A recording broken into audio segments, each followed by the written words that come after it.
اگر بچے کسی وقت آپس میں جھگڑ پڑیں، آپس میں لڑائی ہو جائے، دو بھائیوں میں، دو بہنوں میں یا بہن بھائی میں، تو آپ ان میں سے کسی کی بے جا حمایت نہ کریں۔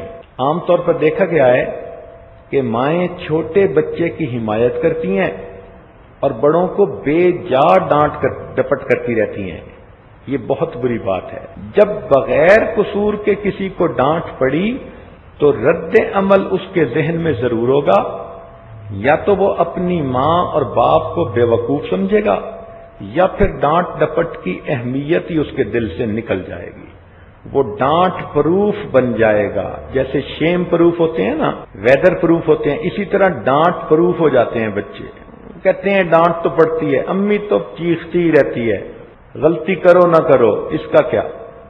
تو ایسا سلوک کبھی بھی نہ کریں۔ جس کی غلطی ہو اس کو سمجھائیں اور دوسرے کو کہیں کہ بھئی تم اس کو معاف کر دو۔ جو غلطی کرے اس سے کہیں کہ وہ سوری کرے، وہ معافی مانگے۔ یہ معافی مانگنے کی عادت بھی ڈالنی پڑتی ہے کہ بچہ اس کو برا نہ سمجھے، انا کا مسئلہ نہ بنائے۔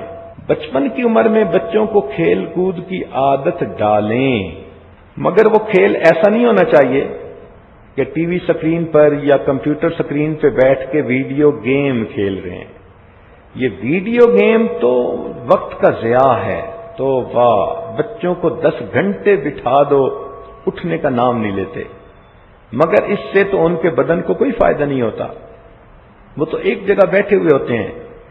کھیلنے سے مراد وہ کھیل جس میں ان کے بدن کو حرکت ملے، دوران خون بڑھے، تاکہ بچوں کی صحت اچھی ہو۔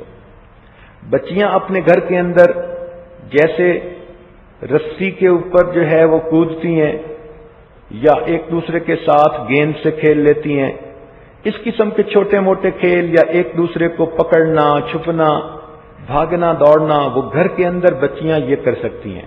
اور بچوں کو بچوں والے کھیل سکھا سکتی ہیں، وہ گھر میں بیڈمنٹن کھیل سکتے ہیں، ایک بہت اچھی گیم ہے جس میں کپڑے اتارنے بھی نہیں پڑتے، کپڑوں سمیت بندہ کھیلتا ہے اور تھوڑی سی جگہ بنتی ہے، مگر پورے جسم کے ریفلیکسز اس میں انسان کے کام کر رہے ہوتے ہیں۔ چھوٹی بچیاں بھی یہ کھیل سکتی ہیں۔ تو یہ کھیلوں میں ایک اچھی کھیل ہے جو گھر کے صحن میں بھی کھیلی جا سکتی ہے۔ تو کھیل کود بھی اتنا ضروری جتنا بچے کے لیے پڑھنا ضروری ہے۔ ہمیشہ اچھے دماغ اچھے جسموں کے اندر ہوتے ہیں۔